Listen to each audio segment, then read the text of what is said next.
Take number 5.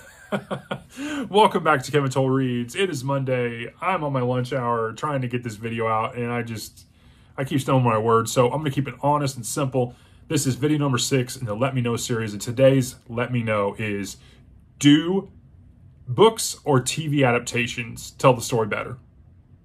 Now, I'm sure we have examples, and I'm wanting to hear those examples from you of where you think, hey, the books are vastly superior than whatever they did on TV, whether it was an adaptation or a movie.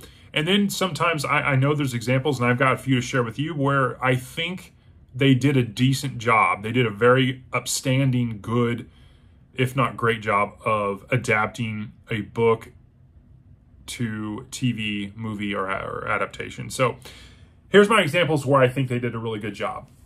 Jurassic Park. I think they really nailed it. I mean, you got to think that the movie came out in the early 90s. Even though there's vast difference between the movie and the book, I think it just plays very well. The Hobbit. I mean, Peter Jackson did a great job with Lord of the Rings. I think The Hobbit also is a very good job of what you need to do to break this smaller book up and pay its respects. If you've seen any of the Rings of Power, wow, don't bother. But I won't go into that or here. Lawrence Block's Matthew Scudder series, A Walk Among the Tombstones. It's a middle of entry in the series in terms of where its chronological order. But I will tell you, Liam Neeson does a good job of playing Matthew Scudder. Matthew Scudder is a deeply wounded mentally from what happened to him. He's a recovering alcoholic. He's got always has a monkey on his back, several, when it comes to him as a character, and it's told very well. Walk Among the Tombstones is not my favorite entry in the Matthew Scudder series as a book, but I have others that are way better. But the movie does a really good job of the source material here. So Alan Richardson, the Prime Reacher TV adaptation is great. It is very good. It just goes to show you that if you really want to do a book, especially a good thriller book like Lee Child puts out in the Reacher series, you need to do a TV adaptation. A movie just doesn't work. And casting is key, and we'll get into that. One of my favorite movies of all time, Shawshank Redemption. It's based on the novella of the Rita Hayworth and the Shawshank Redemption by Stephen King. It is so done so well. I mean, you have two iconic actors that play lead roles in the movie.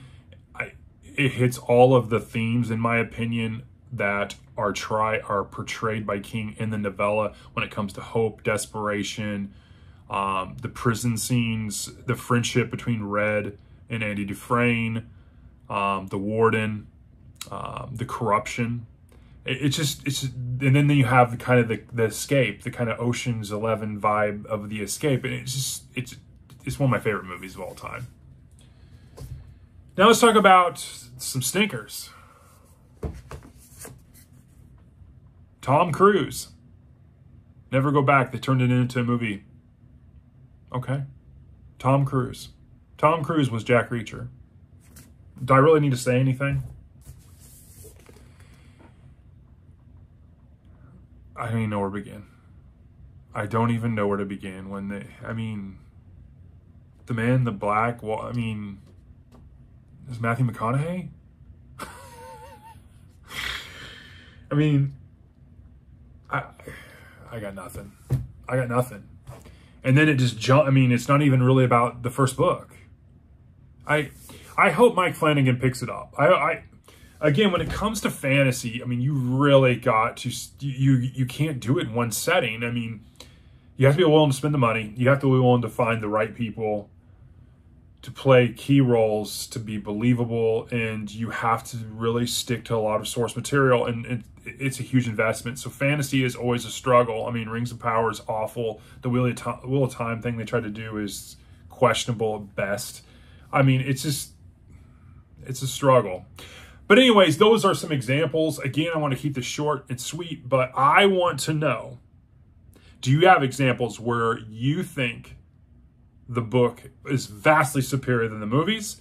And on the flip side, do you have adaptations where movies or series on TV where you think they do a good job of keeping up with what the author's intent was in creating what they did?